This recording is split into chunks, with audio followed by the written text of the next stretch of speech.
F5 बीकॉमचा financial accounting semester first आणि financial अकाउंटचा पेपर पण फर्स्ट आहे.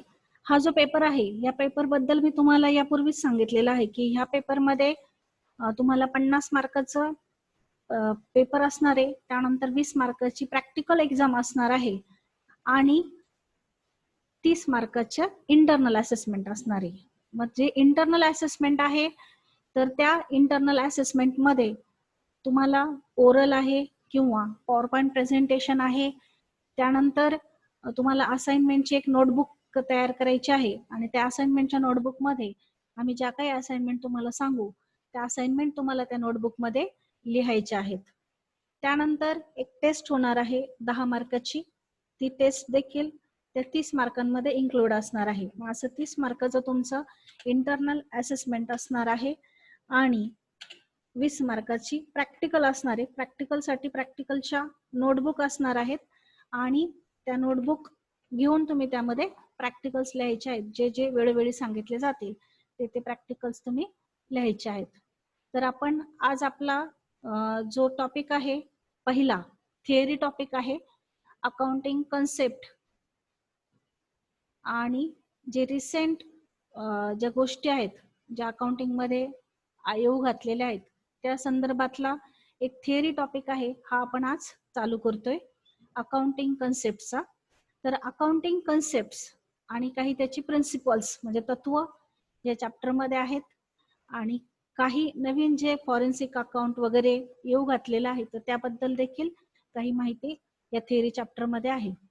तर आपण तो आज सुरू करतोय. बघा अकाउंटिंग कन्सेप्ट म्हणजे काय. मागच्या लेक्चरला मी तुम्हाला काही बेसिक गोष्टी सांगितल्या होत्या. ज्या बेसिक गोष्टी होत्या म्हणजे अकाउंटची सुरुवात कशी होते, व्यवहार कसा होतो, व्यवहार झाल्यानंतर त्याची प्रथम नोंद कुठे होते, मग प्रथम नोंद होते त्याची जर्नलला, त्यानंतर जर्नल एंट्री केल्यानंतर तुम्ही त्याची लेजरला पोस्टिंग करतात म्हणजे खात्याला त्या त्या व्यक्तीच्या म्हणा किंवा त्या त्या खर्चाच्या खात्याला किंवा त्या त्या असेटच्या खात्याला तुम्ही ते अमाऊंट वर्ग करतात. त्यानंतर लेजरचे बॅलन्सेस घेतले जातात आणि हे बॅलन्सेस वर्षाच्या शेवटी टोटल करून त्याचा ट्रायल बॅलन्स तयार होतो आणि हा ट्रायल बॅलन्स तुम्ही फायनल अकाउंट साठी वापरता. मग फायनल अकाउंट मध्ये तुम्ही ट्रेडिंग अकाउंट तयार करता, प्रॉफिट अँड लॉस अकाउंट तयार करता, त्यावरून बिझनेसचा प्रॉफिट कळतो किंवा लॉस कळतो. त्यानंतर बॅलन्स शीट तयार करता, त्यावरून बॅलन्स शीट वरून आपल्याला आपल्या बिझनेसची आर्थिक स्थिती समजते. तर मग या पद्धतीने एक व्यवहार झाल्यानंतर त्याची अकाउंटिंग सायकल तयार होते. त्यानंतर आपण काही अकाउंटिंगचे रूल्स पाहिले, टाइप्स पाहिले मागच्या लेक्चरमध्ये. आजच्या लेक्चरमध्ये आपण काही ज्या अकाउंटिंगच्या कन्सेप्ट्स आहेत आणि त्याची प्रिन्सिपल्स आहेत ती पाहणार आहोत. तर बघा फर्स्ट इंट्रोडक्शन देते मी. Actually, there are a number of accounting concepts and principles based on which we prepare our accounts. अनेक कन्सेप्ट्स आहेत अकाउंटच्या. तुम्ही 11वीला ज्या वेळेला आलात त्यावेळेला तुम्हाला बऱ्याचशा कन्सेप्ट समजून सांगितल्या असतील. डेटर्स, क्रेडिटर्स, सॅलरी कशाला म्हणायचं, वेजेस कशाला म्हणायचं, अशा अनेक गोष्टी आहेत आणि अनेक प्रिन्सिपल्स आहेत की ज्याच्या आधारे आपण काय करत असतो, अकाउंट तयार करत असतो. The generally accepted accounting principle lay down accepted assumptions and guideline and are commonly referred to as a accounting concept. Generally accepted accounting principles कोणते असतात की ज्यामध्ये काही assumptions असतात, गाईडलाईन्स असतात आणि कॉमनली वापरले जातात अशा अकाउंटिंगच्या कन्सेप्ट म्हणून त्या ऍक्सेप्ट केल्या जातात. आता युजर्स कोण आहेत फायनान्शियल स्टेटमेंटचे, म्हणजे फायनान्शियल स्टेटमेंट कुणाला हवं असतं, कुणाला पाहायचं असतं. जे आपण बॅलन्स शीट तयार करतो किंवा प्रॉफिट अँड लॉस अकाउंट तयार करतो, ट्रेडिंग अकाउंट तयार करतो किंवा इन्कम अँड एक्सपेंडिचर अकाउंट तयार करतो. तर हे जे आहे हे कुणाला आवश्यक असतं किंवा याचे वापरकर्ते कोण आहेत. तर फर्स्ट आहे इन्व्हेस्टर्स. इन्व्हेस्टर म्हणजे गुंतवणूकदार. आता तुम्हाला माहिती आहे की तुम्ही 12वी पर्यंत काही अकाउंटिंग शिकलेलं आहात तर ते पार्टनरशिप फर्मचं होतं. म्हणजे 12वी पर्यंत तुम्हाला ज्या पण कन्सेप्ट होते, डिझोल्युशन असेल किंवा फायनल अकाउंट असेल किंवा ऍडमिशन असेल, रिटायरमेंट, डेथ, तर हे सगळं पार्टनरशिप फर्मशी रिलेटेड होतं म्हणजे भागीदारी संस्थेशी रिलेटेड होतं. तर भागीदारी संस्था जी असते त्यामध्ये कमीत कमी 2 व्यक्ती एकत्र येतात आणि आपलं भांडवल उभारतात, कॅपिटल आणतात आणि त्यातून आपला बिझनेस सुरू करतात. तर कंपनीचं तसं नसतं. कंपनीमध्ये काय होत असतं, तर एकापेक्षा अनेक लोक एकत्र येतात. अनेक लोक हे छोट्या छोट्या भागांमध्ये कॅपिटल आणतात, म्हणजे भांडवल आणतात. त्याला आपण शेअर्स असं म्हणतो. आणि हे जे शेअर्स आहेत, मग त्याची फेस व्हॅल्यू 10 रुपये असू शकते, 100 रुपये असू शकते. अशी एक व्यक्ती 1 शेअर, 2 शेअर, 3 शेअर असे अनेक शेअर्स घेऊ शकते. मग अशा अनेक व्यक्तींच्या आणि अनेक भागांमधून एकत्र भांडवल करून जी उभारली जाते ती कंपनी असते. तर मग ही जी कंपनी असेल तर त्यामध्ये जे शेअर होल्डर्स असतात, ज्यांनी पैसे इन्व्हेस्ट केलेले असतात, त्या शेअर होल्डरला त्यांना डिव्हिडंड किती मिळणार आहे किंवा त्यांचे जे शेअर्स आहेत ते सुरक्षित आहेत का, कंपनीची प्रॉफिटेबिलिटी किती आहे, कंपनी नफ्यामध्ये चाललेली आहे की तोट्यामध्ये चाललेली आहे, किंवा त्यांनी जर शेअर्स विक्रीसाठी काढले तर त्यांना शेअर्सचा योग्य भाव मिळेल का. तर त्यासाठी इन्व्हेस्टर्स जे आहेत त्यांना या फायनान्शियल स्टेटमेंट पाहण्याची आवश्यकता असते. म्हणजे फर्स्ट युजर जो आहे फायनान्शियल स्टेटमेंटचा, तो फर्स्ट युजर आहे इन्व्हेस्टर. इन्व्हेस्टर म्हणजे गुंतवणूकदार. गुंतवणूकदाराला फायनान्शियल पोझिशन कशी आहे ते पाहणं गरजेचं असतं, कारण की त्याने त्याचं भांडवल गुंतवलेलं असतं आणि त्या भांडवलावर जे रिटर्न्स त्याला मिळणार असतं, जसं कॅपिटल जर गुंतवलेलं असेल भागीदारी संस्थेमध्ये तर कॅपिटलवर इंटरेस्ट मिळत असतं, तसं शेअर्सच्या स्वरूपामध्ये जी गुंतवणूक असते त्यावर डिव्हिडंड मिळत असतो. डिव्हिडंडला मराठीमध्ये लाभांश असं म्हणतात.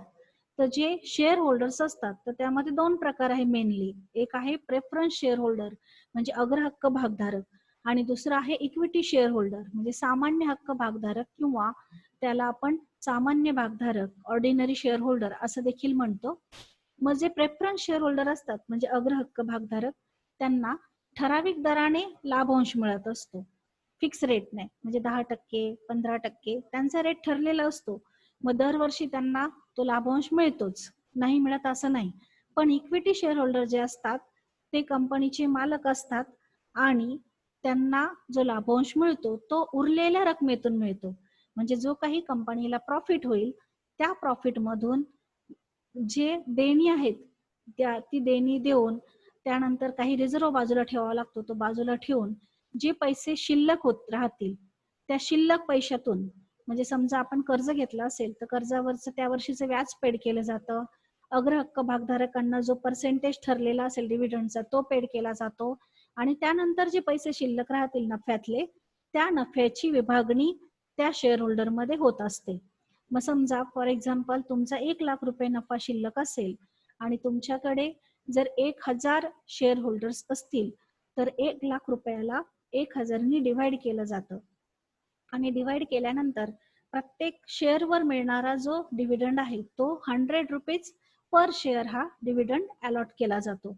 आता हा डिव्हिडंड कॅल्क्युलेट करण्याच्या पण अनेक पद्धती आहेत, पण त्या तुम्हाला नंतर शिकायच्या आहे, मी फक्त बेसिक सांगते.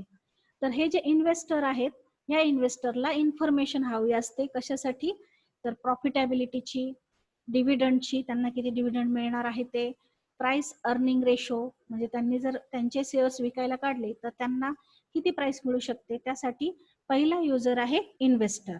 Investor need information about the profitability, dividend yield and price earning ratio in order to assess the quality and the price of share of company.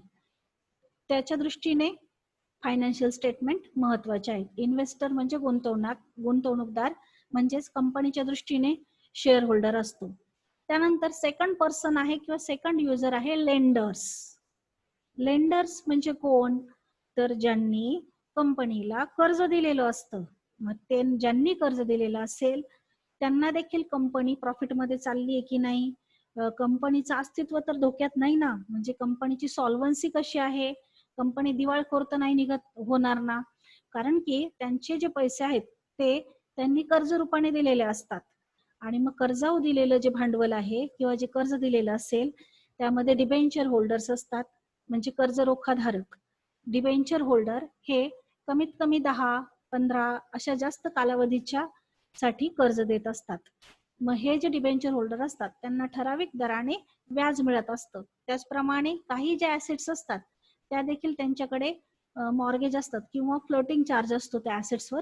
म्हणजे जर समजा जेणेकरून कधी जर कंपनी दिवाळखोरीत निघाली आणि त्या ऍसेट विकल्या तर त्यातून आलेले पैसे अगोदर डिबेंचर होल्डरला पेड करावे लागतात आणि त्यानंतर बाकीची देणी दिली जातात. म्हणजे एक थोडक्यात सेक्युअर्ड प्रकारचं कर्ज असतं डिबेंचर होल्डरचं. परंतु त्यांना त्यांचं व्याज वेळेत मिळेल की नाही किंवा दरवर्षी त्यांना व्याज मिळेल की नाही किंवा त्यांचे जे दिलेले पैसे आहेत त्याची रिस्क विचारात घ्यायची असते. म्हणून त्यांच्या दृष्टीने देखील फायनान्शियल स्टेटमेंट हे महत्वाचं असतं. Lenders need information about the profitability and solvency of the business in order to determine the risk and interest rate of loan. त्यांनी दिलेल्या लोनची रिस्क आणि व्याज या दोन गोष्टी विचारात घेण्यासाठी ते बिझनेसचे स्टेटमेंट पाहतात, फायनान्शियल स्टेटमेंट, आणि त्यातून त्यांना प्रॉफिटमध्ये चाललाय की नाही बिझनेस आणि बिझनेसची सॉल्वन्सी कशी आहे ते समजतं. त्यानंतर पुढचा युजर आहे मॅनेजमेंट. मॅनेजमेंट काय काम करत असतो तर मॅनेजमेंट हा तुमच्या कंपनीसाठी किंवा तुमच्या बिझनेससाठी पॉलिसी ठरवत असतो, धोरणं ठरवत असतो. नवीन नवीन पॉलिसीज किंवा नवीन नवीन आयडियाज किंवा आपलं जे प्रोडक्शन चालू असेल किंवा आपण जर काही सर्व्हिस प्रोव्हाइडचा बिझनेस असेल आपला तर त्यामध्ये काही बदल करायचे आहेत का किंवा असलेली कमोडिटी किंवा असलेली वस्तू यामध्ये काही चेंजेस करायचे आहेत का, त्यासाठी मॅनेजर काय करत असतो तर धोरणं ठरवत असतो, प्लॅनिंग करत असतो. तर त्यासाठी देखील त्याला जो फायनान्शियल स्टेटमेंट आहे ते महत्वाचे असतात. कारण की जर समजा एखाद्या प्रोडक्शन मध्ये आपण लॉस मध्ये चाललो असेल तर ते प्रोडक्शन बाजारातून काढून त्याच्याऐवजी नवीन प्रोडक्शन इंट्रोड्यूस करायचं का किंवा असलेल्या प्रोडक्शन मध्ये काही चेंजेस करायचे का यासाठी त्याला धोरणं ठरवावी लागतात. तर त्यासाठी मॅनेजमेंटच्या दृष्टीने फायनान्शियल स्टेटमेंट महत्वाचे असतात. म्हणून थर्ड युजर आहे management. Management need information for planning, policy making and evaluation. Then next user आहे supplier and trade creditor. Trade creditor किंवा सप्लायर, तुम्ही क्रेडिटर्स नाव अगोदर पण ऐकलेले. जेव्हा तुम्ही 11वीला आलात त्यावेळेला डेटर्स कुणाला म्हणायचं, क्रेडिटर्स कुणाला म्हणायचं हे तुम्हाला अगोदरच एक्सप्लेन केलेलं आहे. क्रेडिटर्स हे कोण आहेत, जे आपल्याला मालाचा पुरवठा करतात, कच्च्या मालाचा पुरवठा करतात किंवा आपला जर बिझनेस हा मालाची खरेदी करून विक्री करणे असेल तर ज्यांच्याकडनं आपण माल खरेदी करतो त्यांना क्रेडिटर्स असं म्हटलं जातं. आणि हे जे क्रेडिटर्स आहेत हे आपल्याला उधारीवर माल देतात.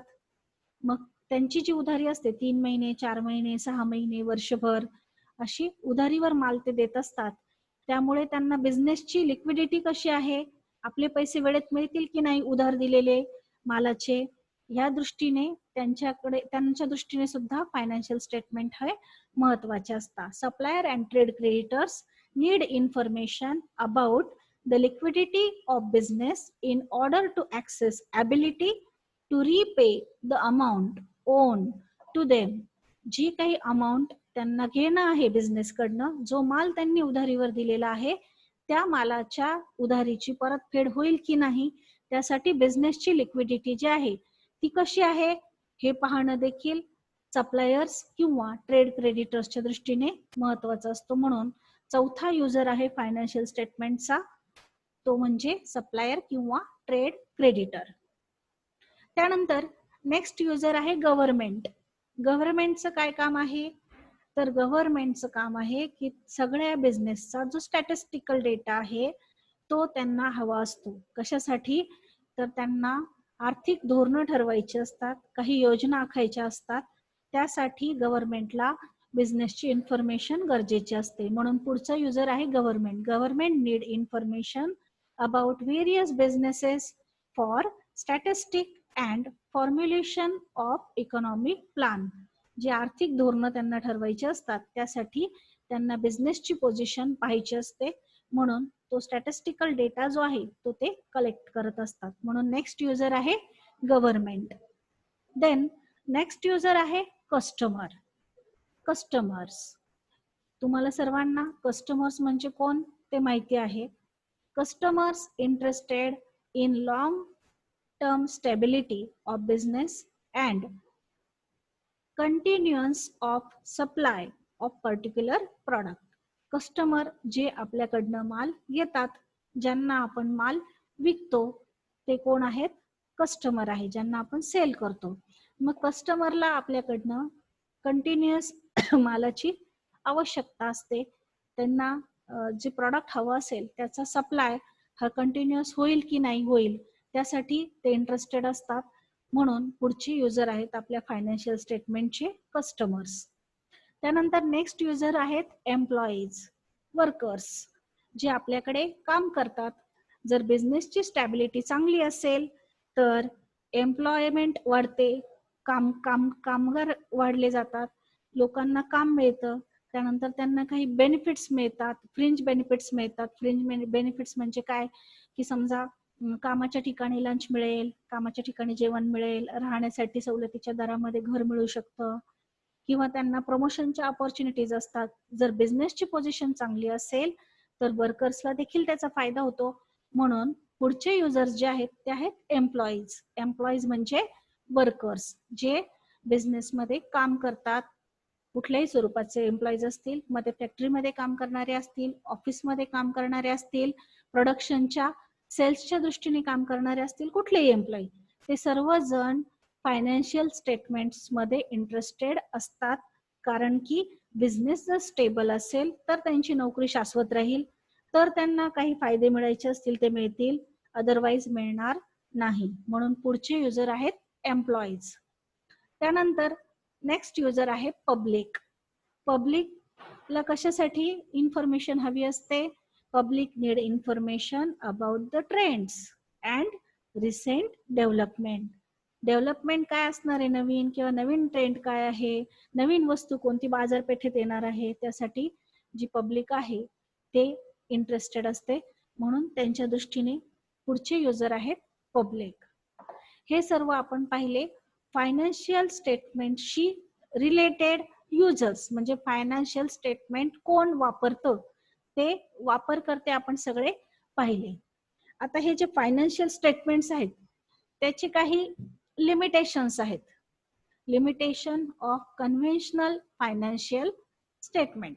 काय लिमिटेशन आहेत? Companies may use different methods of valuation. Company काय करू शकते, तर वेगवेगळ्या मेथड वापरू शकते व्हॅल्युएशन साठी.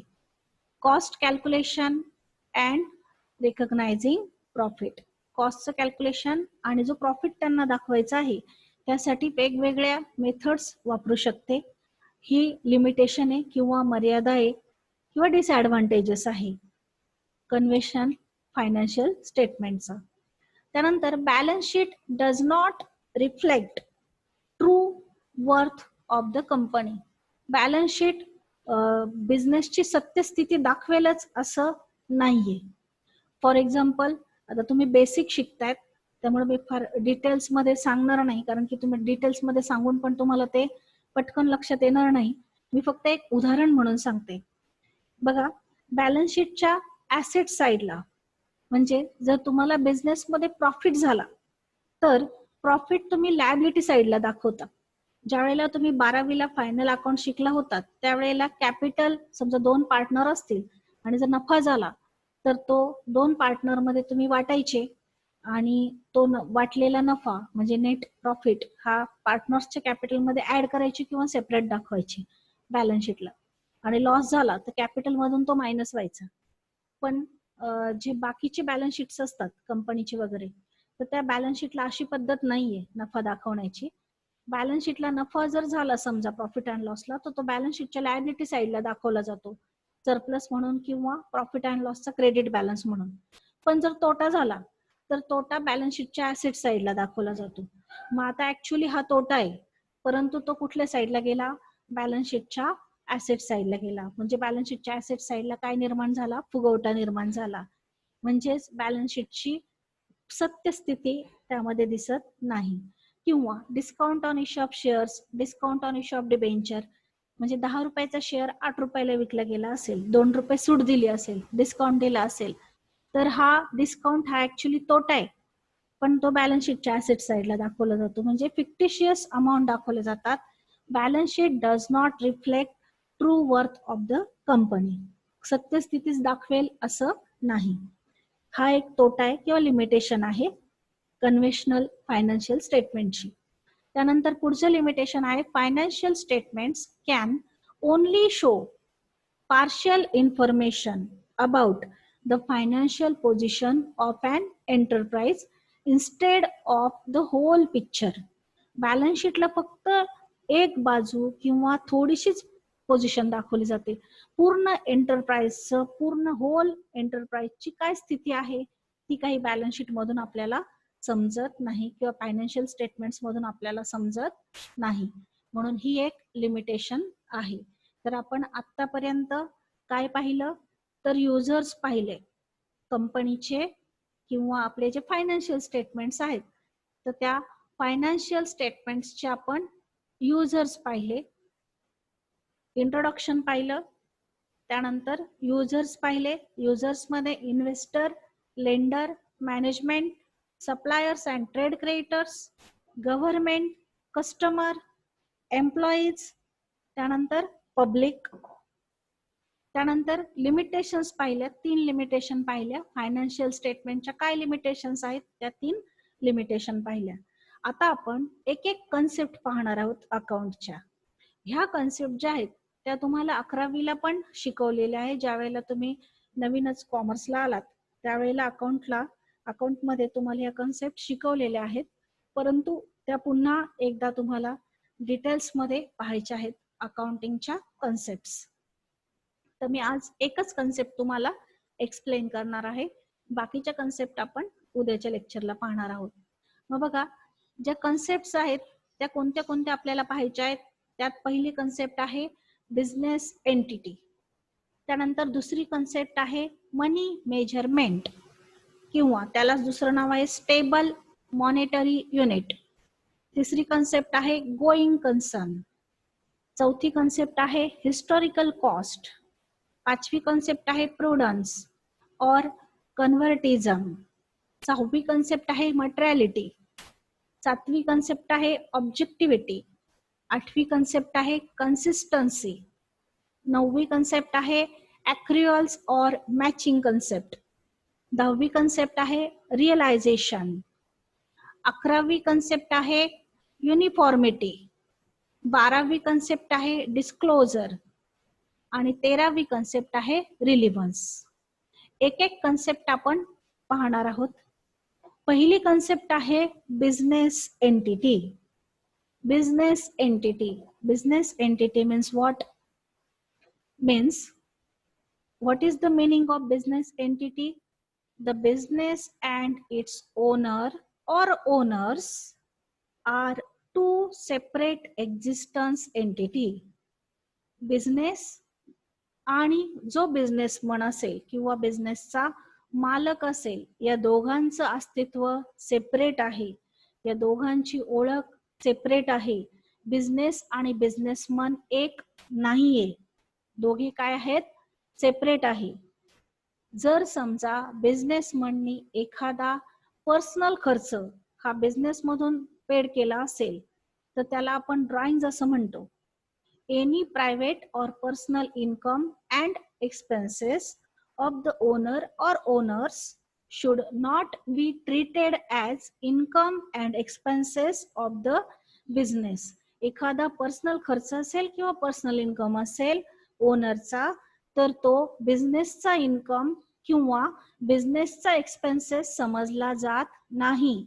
उदाहरणार्थ, जर समजा एखाद्याचं किराणा दुकान आहे आणि त्याने किराणा दुकानामधून 1 किलो साखर घेतली म्हणजे स्वतःच्याच घरच्या वापरण्यासाठी 1 किलो साखर घेतली, तर 100 किलोचं जर पोतं त्याने खरेदी केलेलं असेल विक्रीसाठी आणि त्यातून 1 किलोची जर साखर त्याने स्वतःच्या वापरण्यासाठी घेतली तर त्याने अकाउंटला त्याची नोंद करणं गरजेचं आहे. ऍज अ ड्रॉइंग्स म्हणून त्याची नोंद करणे गरजेचं आहे. मग जर समजा साखरेची किंमत 40 रुपये किलो असेल तर 40 रुपये त्याने पैशाच्या स्वरूपात विथड्रॉ केलेत किंवा वस्तूच्या स्वरूपामध्ये बिझनेस मधून विथड्रॉ केलेले आहेत, त्याची एंट्री करणं गरजेचं आहे.